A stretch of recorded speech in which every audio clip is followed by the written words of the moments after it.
It was 11:47 p.m. on a Tuesday when she slid into my back seat, her wedding dress bunched up around her like crumpled paper. The fabric was expensive. I could tell from the way it caught the streetlight, all silk and lace, and probably worth more than my car. Her makeup was smeared, mascara creating dark rivers down her cheeks, and she was breathing like she'd just run a marathon. "Drive faster. I'm running from my wedding," she said, her voice shaking but determined. I glanced in the rearview mirror, expecting to see someone chasing us, but the street behind was empty except for the usual late-night shadows. She clutched a small purse against her chest like it contained her entire life, and maybe it did. I've been driving for Uber for 3 years now, and you see all kinds of people at all hours. Drunks, cheaters, people running from things they can't name. But a runaway bride? That was a first. The desperation in her voice was real, though.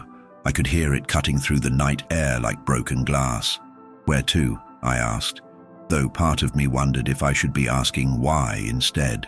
She gave me an address across town, somewhere in the warehouse district where nobody goes after dark unless they're up to something. The GPS said it would take 43 minutes with traffic, 43 minutes with a woman who was clearly running from more than just a wedding. As I pulled away from the curb, she finally looked back through the rear window. Her face went pale, paler than it already was, and she whispered something I couldn't quite catch. If you're curious about what happens when someone's past catches up with them in the most unexpected way, make sure to subscribe and hit that notification bell because this story is just getting started. "Thank you," she said after we'd driven in silence for about 10 minutes. Her breathing had slowed down, but I could still see her hands trembling in the mirror. I know this must seem crazy. A woman in a wedding dress running away at midnight. You probably think I'm having some kind of breakdown. I kept my eyes on the road, but I could feel her studying my reaction. "Ma'am, in this job, crazy is relative. Last week I had a guy dressed as Napoleon who insisted he was late for the Battle of Waterloo. At least you're running from something real." She laughed at that, a sound somewhere between relief and hysteria. "Real," she repeated, like she was testing the word. "Yes, I suppose it is real. More real than I wanted to admit for a very long time." She shifted in her seat, and I heard the rustle of all that expensive fabric. "Can I ask you something? Do you believe people can change? I mean really change, not just pretend to be different?" It was an odd question from a woman fleeing her own wedding, but I'd learned that people in crisis often ask the deepest questions. "I think people can surprise you," I said carefully. "Sometimes in good ways, sometimes not so much. Depends on what they're motivated by, I guess." She went quiet again, staring out at the city lights flashing past. We were heading into an older part of town now, where the buildings looked tired and the streetlights were spaced further apart.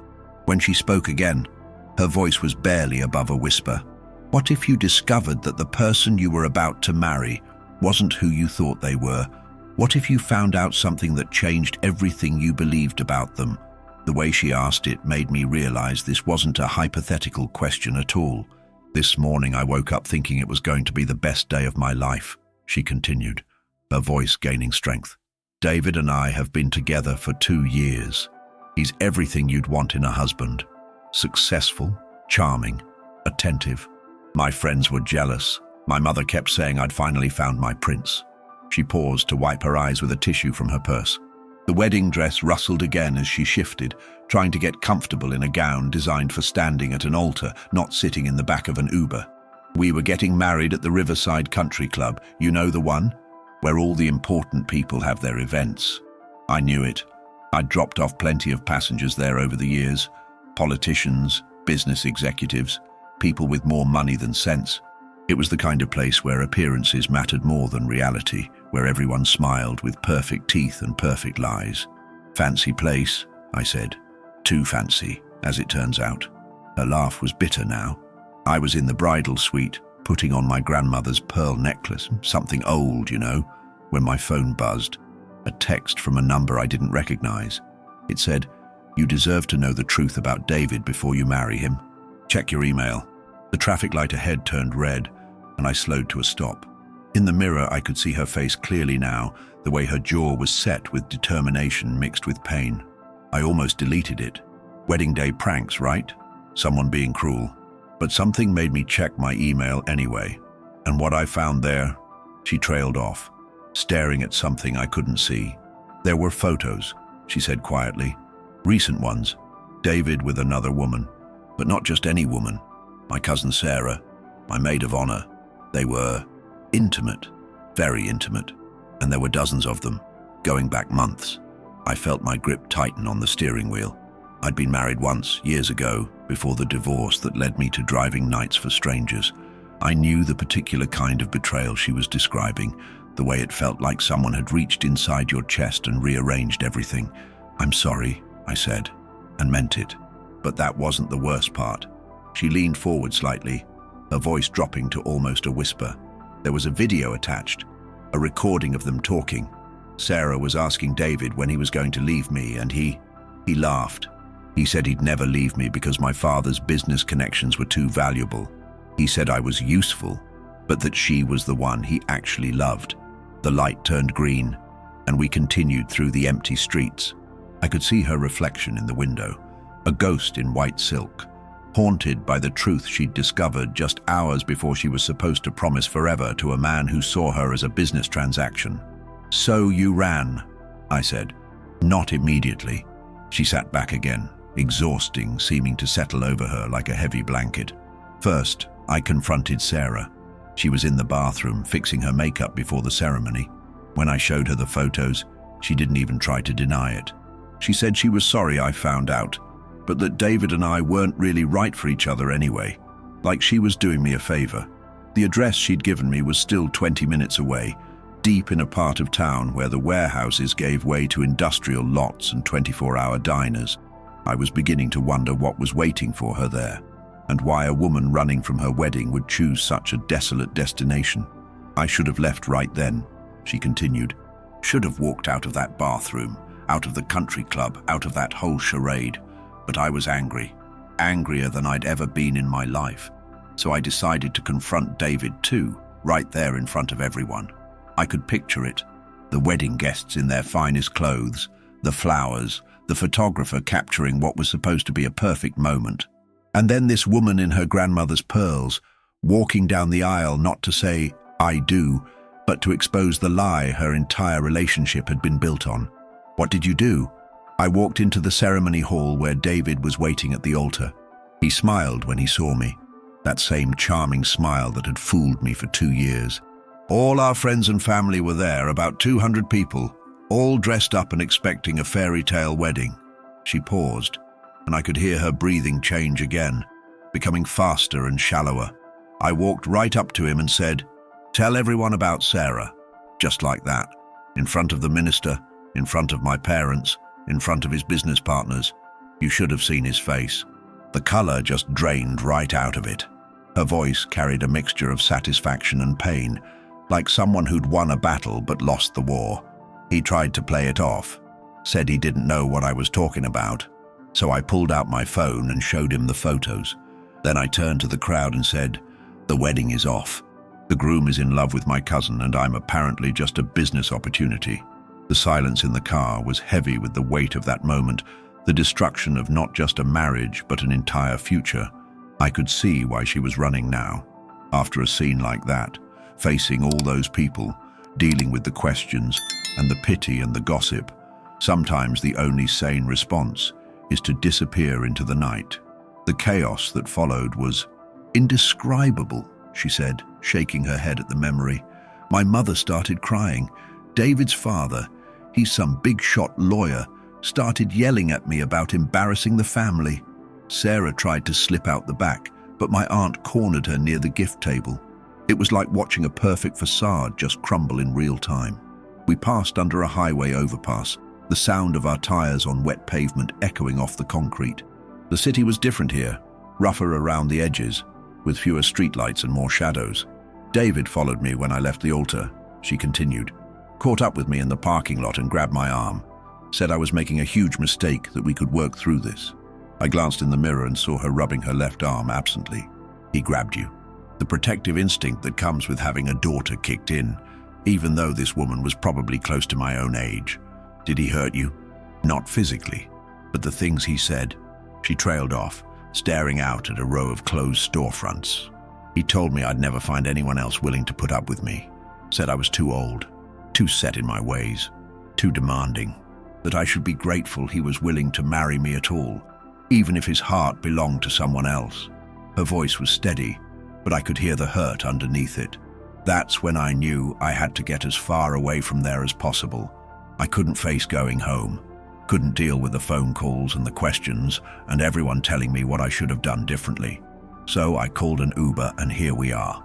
She looked up at the GPS display on my dashboard. 15 minutes to go.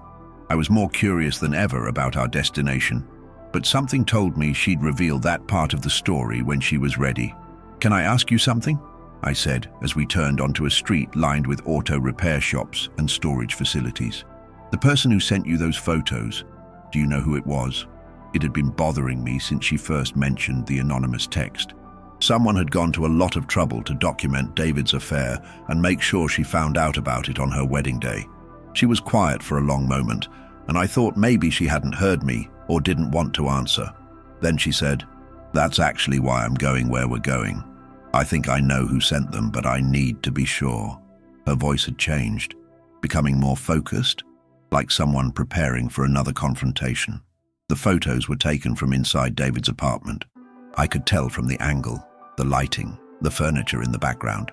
Whoever took them had access to his place, knew his schedule, knew when Sarah would be there. That narrows it down to a pretty small list of people. She shifted in her seat, and I heard the rustle of her dress again. David has a business partner, Marcus Webb. They've been friends since college, built their consulting firm together. Marcus has a key to David's apartment, helps himself to the place when David's traveling. I always thought it was a little weird, but David said they were like brothers. The way she said it suggested she no longer believed in David's version of brotherhood. We were getting close to the address now, and I could see it was in an area of converted warehouses. Some turned into loft apartments, others still used for storage or small businesses. "You think this Marcus sent the photos?" I asked. "But why would he sabotage his business partner's wedding?" She leaned forward, and for the first time since she'd gotten in my car, she smiled. It wasn't a happy smile, but it was knowing. "Because Marcus Webb isn't just David's business partner, he's my ex-husband. Marcus and I were married for 8 years, she said, her voice taking on a different quality now, more reflective. "We divorced 3 years ago. It wasn't messy, just sad. We'd grown apart, wanted different things. He wanted to focus on building the business, and I wanted to start a family. We couldn't find a middle ground. The GPS announced we'd arrive at our destination in 5 minutes. I could see the address now, a converted warehouse with large windows and what looked like residential units on the upper floors. So when you started dating David," I began, trying to piece together the complicated relationships. "Marcus introduced us." She laughed, but there was no humor in it. "About 6 months after our divorce was finalized, Marcus said he had someone he wanted me to meet, someone who would appreciate me, who was ready for the kind of commitment he hadn't been able to give me. I thought he was being a good ex-husband, trying to help me move on." I pulled into the parking area in front of the building. It was nearly 1 a.m. now, and the place looked mostly dark except for a few lit windows on the 3rd floor. "But now you think he had other motives?" I said, turning off the engine but leaving the headlights on so she could see to get out safely. "I think Marcus knew exactly what kind of man David was when he introduced us. I think he knew David would hurt me, and he wanted to be there to pick up the pieces. Maybe he thought if David broke my heart badly enough, I'd come running back to him." She gathered her purse and prepared to get out of the car, but she didn't move toward the door yet. The timing of those photos being sent, right before the wedding, not weeks or months ago when they were taken, that's not coincidence. Marcus wanted maximum impact. He wanted to make sure I didn't just call off the wedding, but that I'd be so devastated I'd need someone to turn to. She looked up at the building, and I followed her gaze to see a figure silhouetted in one of the lit windows. "The more I think about it, the more sense it makes," she continued, still staring up at that lit window. "Marcus always said he regretted how our marriage ended. Not that he wanted to change what led to the divorce, but that he wished we could have found a way to work things out. He never quite accepted that I'd moved on." I found myself looking up at the window too. The figure had moved away, but I could see lights were on in what looked like a living room. So you think this whole thing, David, the affair, even the timing of when you found out, was orchestrated by your ex-husband? It seemed almost too elaborate to believe, but I'd seen enough human behavior in my years of night driving to know that people were capable of incredibly complex schemes when their hearts were involved. David's consulting business has been struggling lately. I know because he asked to borrow money from me twice in the past 6 months. Said it was just a cash flow issue, that a big contract was coming through soon. But what if Marcus was the one controlling those contracts? What if he was deliberately putting financial pressure on David, making him more dependent on my family's connections? She opened her purse and pulled out her phone, scrolling through what looked like text messages. Look at this.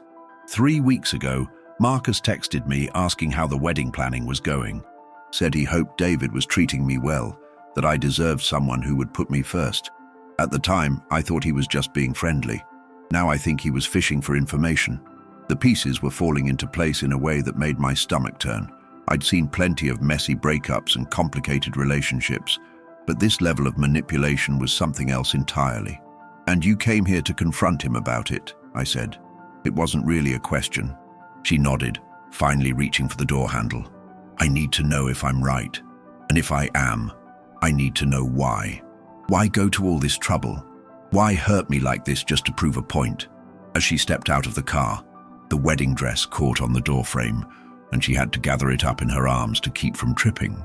Under the harsh glare of the parking lot lights, she looked like something out of a Gothic novel, a bride fleeing through the night, carrying secrets and betrayals in the folds of her gown.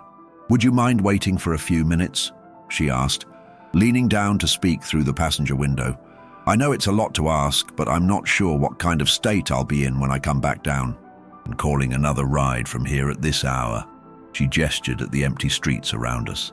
I should have said no.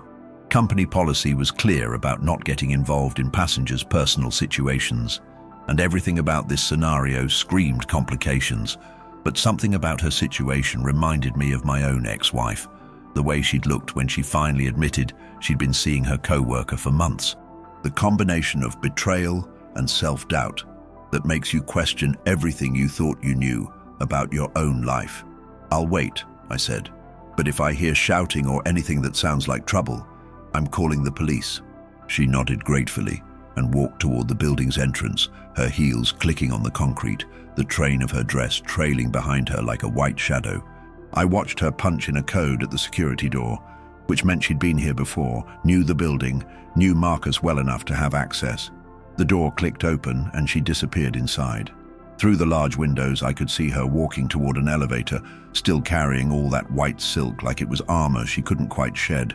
My phone showed 1:17 a.m. I settled back in my seat and tried to imagine what kind of conversation was about to happen 3 floors above me. Whatever it was, I had the feeling this woman's night was far from over.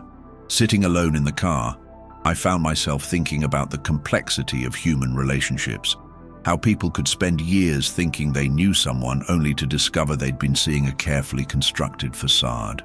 In my 3 years of night driving, I'd heard countless confessions, witnessed dozens of personal crises, but this story felt different, more calculated, more cruel. The building was quiet except for the occasional sound of a door closing or footsteps in the hallway. I could see the elevator indicator lights changing. She'd reached the 3rd floor. A few minutes later, I saw shadows moving behind the lit windows, 2 figures now instead of 1. The conversation had begun. My phone buzzed with a notification from the Uber app. Another ride request from across town. I declined it. Whatever was happening upstairs, I wasn't leaving this woman stranded in a warehouse district at 1:30 in the morning, especially not in a wedding dress. Some things were more important than the next fare. I thought about my own divorce, how it had taken me months to realize that my ex-wife's affair wasn't a sudden impulse but a carefully planned exit strategy. She'd been setting up her new life while still living in our old one, making sure she had somewhere soft to land before she pulled the ripcord on our marriage. The betrayal was bad enough, but the premeditation made it worse somehow. Through the windows above, I could see the conversation was getting animated. One of the figures, the woman in white, was gesturing emphatically. The other figure, presumably Marcus, seemed to be backing away. Even from 3 floors down and across a parking lot, I could sense the tension building. Whatever she'd come here to say, she was saying it. Then suddenly, the lights went out. The building plunged into complete darkness, and I felt my heart rate spike. Power outage? Or had someone deliberately cut the lights? I grabbed my phone, ready to call 911, when I saw a faint glow coming from one of the windows. Probably a phone flashlight or emergency lighting kicking in. A few minutes later, the main lights came back on, and I could see both figures again, but something had changed. The woman was no longer gesturing frantically. Instead, she was sitting down, and Marcus was standing near what looked like a desk or table, holding something in his hands. Papers maybe, or photographs. My passenger had been up there for almost 20 minutes now. I was starting to wonder if I should go check on her when I saw her moving toward the elevator. The indicator lights tracked her descent. 3rd floor, 2nd floor, ground floor. The security door opened, and she emerged into the parking lot. But she looked completely different than when she'd gone in. The frantic energy was gone, replaced by something that looked almost like shock. She walked slowly toward the car, her wedding dress dragging on the ground now, no longer carefully gathered in her arms. When she reached the passenger door, she just stood there for a moment, staring at nothing. I rolled down the window. "Are you okay?"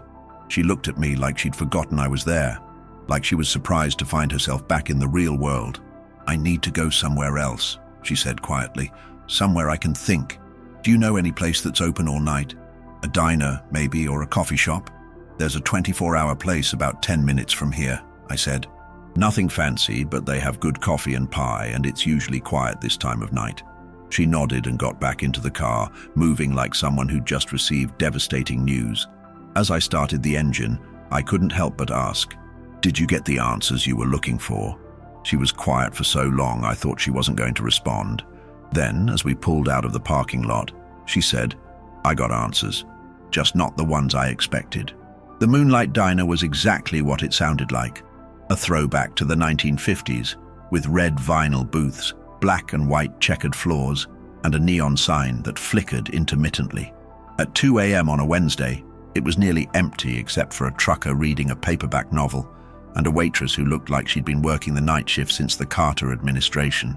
We slid into a corner booth, and I ordered coffee while she asked for tea and a slice of apple pie she probably wouldn't eat.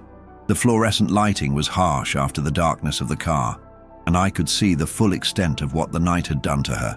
Her makeup was completely gone now. Her hair had escaped from its elaborate wedding style, and there were stains on her dress from walking through puddles and parking lots. "Marcus didn't send those photos," she said without preamble, stirring honey into her tea with mechanical precision. That was my first assumption, and it was wrong. He was as surprised as I was when I told him what happened at the wedding. Genuinely surprised. I could see it in his face. The waitress brought our order and retreated to her station behind the counter, leaving us alone with the soft sounds of the coffee machine and the distant hum of traffic on the interstate. "So if he didn't send them, who did?" I asked, though I was beginning to suspect the answer was going to be more complicated than either of us had imagined. That's what I asked him, and that's when he showed me something that changes everything. She reached into her purse and pulled out a manila envelope, the kind used for legal documents. "Marcus has been investigating David for months, not because of me, not because of jealousy or some elaborate scheme to win me back, because David has been embezzling money from their business." She opened the envelope and spread several documents across the table. Bank statements, financial records, what looked like copies of forged checks. David has been stealing from the company for over a year. Small amounts at first, then larger ones. Marcus only discovered it a few weeks ago when their accountant flagged some discrepancies. The pieces of the puzzle were rearranging themselves again, forming a picture that was somehow both simpler and more complex than the revenge scenario I'd been imagining. "Marcus hired a private investigator to document David's activities," she continued, pointing to a business card clipped to one of the bank statements. "He needed evidence for the criminal charges he was planning to file. The investigator was following David, taking photos, recording his movements. That's how he got the pictures of David and Sarah." I studied the documents spread across the diner table. Even in the harsh fluorescent light, I could see they painted a clear picture of systematic theft. "But why didn't Marcus tell you about the embezzlement?" Why let you go through with the wedding if he knew David was a criminal? Because he didn't know I was marrying David until it was too late. She laughed, but it was a sound full of irony rather than humor. Marcus and I haven't talked much since the divorce. Friendly, but distant. He knew I was seeing someone named David, but David Richardson is a pretty common name. He didn't make the connection until he saw the wedding announcement in the newspaper last week. The trucker at the counter paid his check and left, his footsteps echoing on the tile floor. We were alone now except for the waitress, who was reading a magazine and pointedly ignoring our conversation. That's when Marcus realized that the David who was stealing from him was the same David who was about to marry his ex-wife. He was in an impossible position. Tell me and look like a jealous ex-husband trying to sabotage my happiness, or stay quiet and let me marry a thief. So he chose a third option, I said, beginning to understand. He had the private investigators send you the photos anonymously, let you discover David's character yourself without Marcus having to be the messenger. It was elegant in its way, though the timing was brutal. She nodded, taking a sip of tea that had probably gone cold by now. The investigator sent the photos on his own initiative, actually. When Marcus told him about the wedding, the investigator said he couldn't stand by and let an innocent woman marry someone like David. He sent them without telling Marcus first. And now, I asked, what happens now? Her answer would change everything I thought I understood about this night. Now I have to decide what to do with this information, she said, gathering the documents back into the envelope. Marcus is filing criminal charges against David tomorrow morning. The FBI will probably be involved because the embezzlement crosses state lines. Some of the stolen money was transferred to accounts in Nevada and Delaware. She finally took a bite of the apple pie, chewing thoughtfully. But there's something else. Something Marcus showed me that he hasn't shared with the investigators yet. She reached into her purse again and pulled out a small digital recorder, the kind lawyers use for depositions. David wasn't working alone. My coffee had gone cold, but I didn't care. This story kept getting more complex, like peeling back layers of an onion, only to find more layers underneath. Sarah, I asked, though I was beginning to suspect the answer was more complicated than that. My father. The words came out flat, emotionless, like she was reading from a script. David has been feeding information about my family's business dealings to a competitor. Personal information he got from me, financial details I shared with him, strategic plans my father discussed at family dinners. The affair with Sarah was just a bonus. His real target was industrial espionage. The diner suddenly felt too quiet, too exposed. I found myself looking around to make sure no one was listening, even though we were essentially alone. Your father doesn't know. She shook her head. Marcus's investigator recorded a conversation between David and someone from Hartwell Industries. That's my father's biggest competitor. They were discussing a hostile takeover bid, using information David had gathered over the past 2 years. I thought about her father, probably asleep at home, maybe still dealing with the aftermath of the wedding disaster, having no idea that his daughter's fiancé had been systematically betraying the family business. You have to tell him, I said. I know, but first I need to understand why Marcus is showing me this. Why not go directly to my father, or to the FBI, or to the business authorities? Why involve me at all?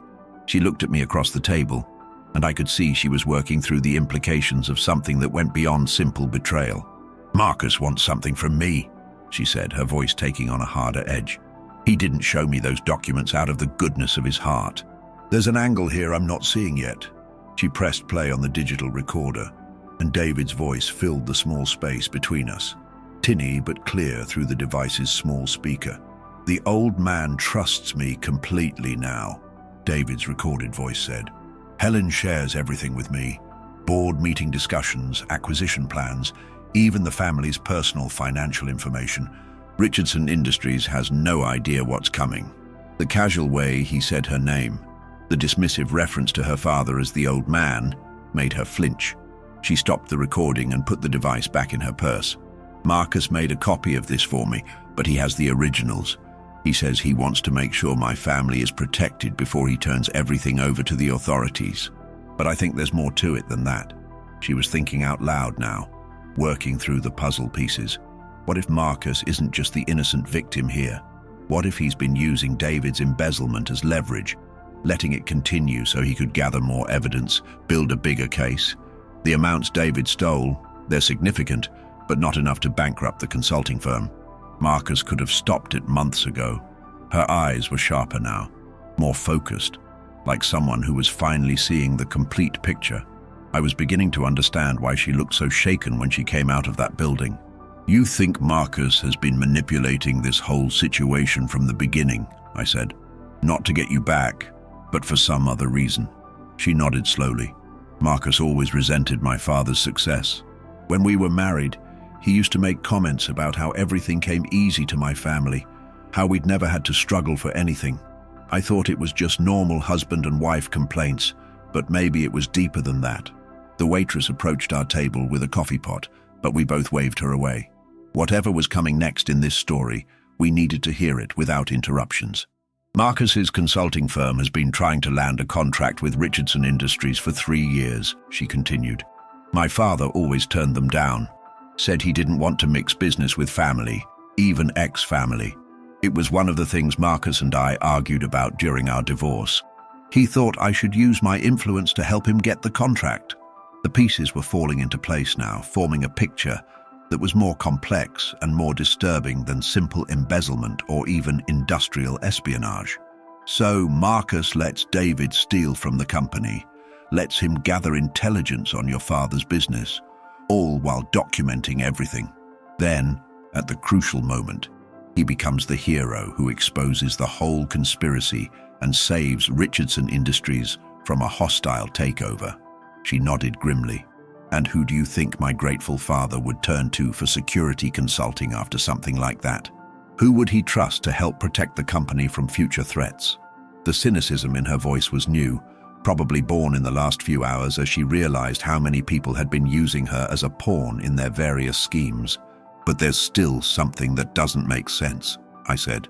"If Marcus wanted to be the hero, why show you the evidence first? Why not go directly to your father with the information?" She was quiet for a moment, staring out the diner window at the empty parking lot and the neon signs of closed businesses. "Because he needs me to convince my father that the threat is real," she said finally. "Coming from Marcus, it looks like sour grapes from a rejected vendor. But coming from me, the daughter who was betrayed by her fiancé, who discovered the conspiracy herself, it's much more credible." Her laugh was bitter. "Even now, even after everything that's happened, Marcus is still using me to get what he wants from my family." I was starting to understand why she looked so devastated when Detective Morrison had been working the case for 6 months when the breakthrough came. Sarah's disappearance wasn't random. It was orchestrated. The wedding venue had security cameras that captured something the initial investigation missed: a second car following mine that night. The license plate belonged to a private investigator hired by Richard's family. The PI, Marcus Webb, had been tracking Sarah for weeks before the wedding. Richard's mother suspected Sarah was hiding something about her past and wanted proof before her son made a terrible mistake. Webb's surveillance revealed Sarah's secret meetings, her nervous behavior, and most importantly, her connection to the Riverside incident from 15 years ago. What Webb didn't expect was for Sarah to bolt on her wedding day.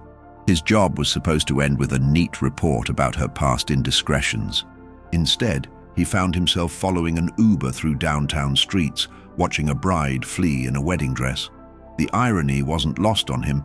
He'd been paid to investigate her secrets, and now he was witnessing the biggest one unfold. The family's reaction to Webb's preliminary report was swift and brutal. Richard's father made calls to business associates. His mother reached out to social connections, and within hours, Sarah's escape route was being systematically closed off. They weren't just trying to bring her back. They were ensuring she had nowhere else to go. Detective Morrison realized that what started as a missing person case had become something far more sinister. The Whitmore family wasn't just wealthy. They were connected, influential, and apparently willing to use that power to control Sarah's fate. The investigation was about to take a very dangerous turn. Sarah's phone records revealed the full scope of her desperation. In the weeks leading up to the wedding, she'd contacted old friends, distant relatives, even former colleagues, anyone who might offer refuge. Each conversation ended the same way: polite excuses, sudden unavailability, doors closing one by one. Someone was systematically cutting off her support network. The pattern became clear when Detective Morrison interviewed Sarah's college roommate, Jennifer. "She called me 3 weeks before the wedding," Jennifer admitted nervously. "She sounded scared, said she needed a place to stay for a while. I wanted to help, but then Richard's mother called my husband's law firm. Suddenly helping Sarah seemed like a career-limiting move." Similar stories emerged from other contacts. Richard's family had weaponized their social and business connections, creating an invisible prison around Sarah. Every potential safe haven was compromised, every possible ally neutralized through subtle threats or implied consequences. They'd been planning this containment strategy long before the wedding day. The realization hit Morrison like a physical blow. Sarah hadn't just been running from her past that night. She'd been running from a future that had been carefully orchestrated to trap her. The wedding wasn't a celebration. It was the final lock on a cage that had been built around her for months. But Sarah had found one connection they couldn't control: a random Uber driver who knew nothing about her world, her secrets, or the powerful family trying to reclaim her.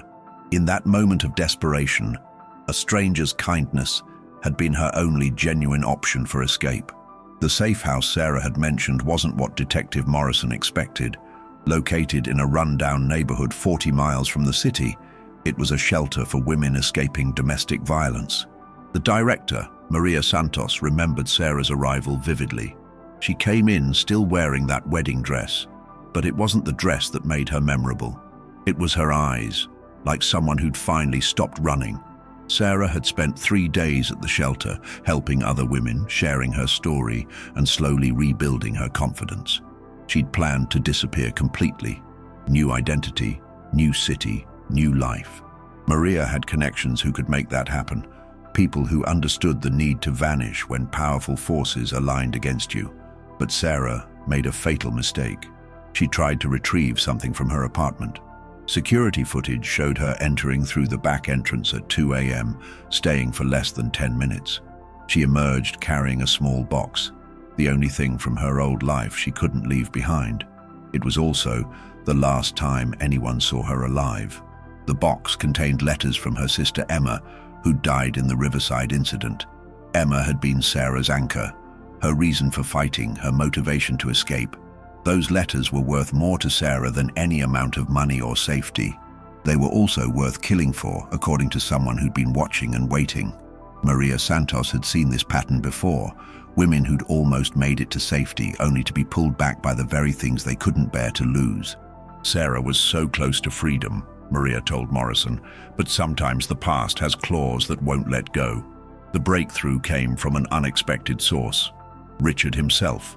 6 months after Sarah's disappearance, guilt and alcohol had loosened his tongue.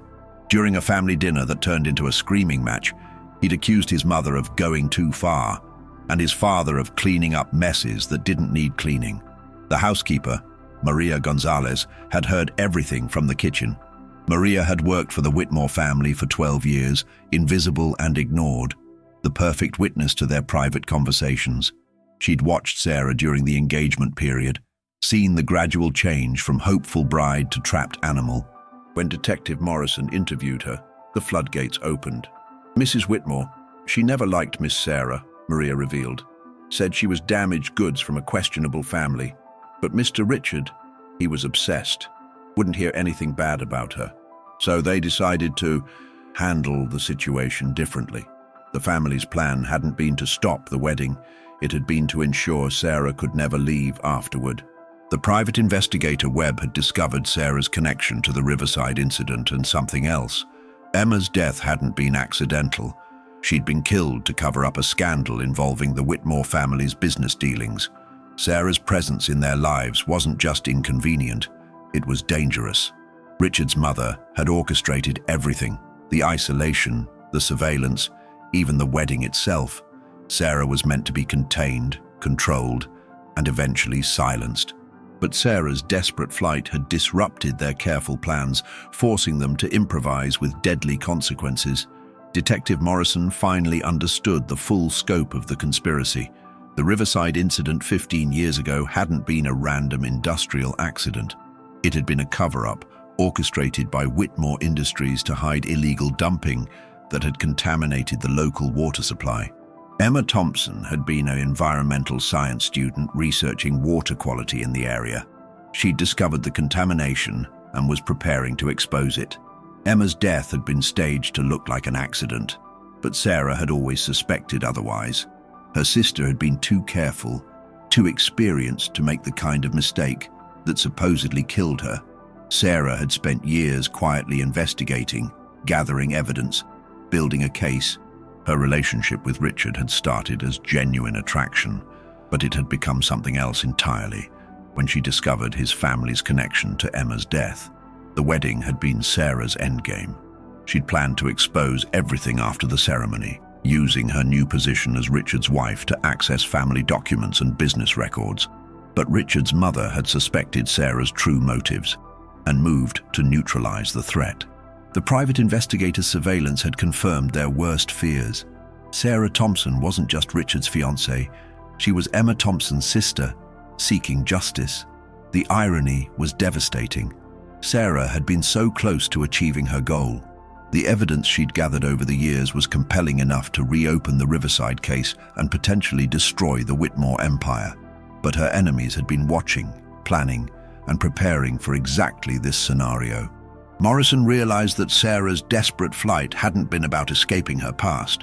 It had been about staying alive long enough to reveal the truth about her sister's murder. The evidence Sarah had compiled was hidden in a safety deposit box across town. The key tucked inside that small box she'd died trying to retrieve. Detective Morrison found it sewn into the lining of Emma's jewelry case, Sarah's final act of defiance against the family that had destroyed her life. The contents were explosive: water quality reports, internal company memos, photographs of illegal dumping sites, and a detailed timeline connecting Whitmore Industries to the Riverside contamination. But evidence alone wasn't enough. The Whitmore family's influence extended deep into the legal system, and key witnesses had a habit of disappearing or changing their stories. The district attorney's office was reluctant to pursue charges against such a prominent family without ironclad proof. Sarah's murder investigation stalled, officially remaining an ongoing case with no active leads. Richard's reaction to learning the truth about Sarah's identity and motives was unexpected. The revelation shattered something inside him, transforming grief into rage directed at his own family. He genuinely loved Sarah, never knowing that her love for him had been complicated by her quest for justice. The knowledge that his family had killed the woman he'd planned to marry was more than he could bear.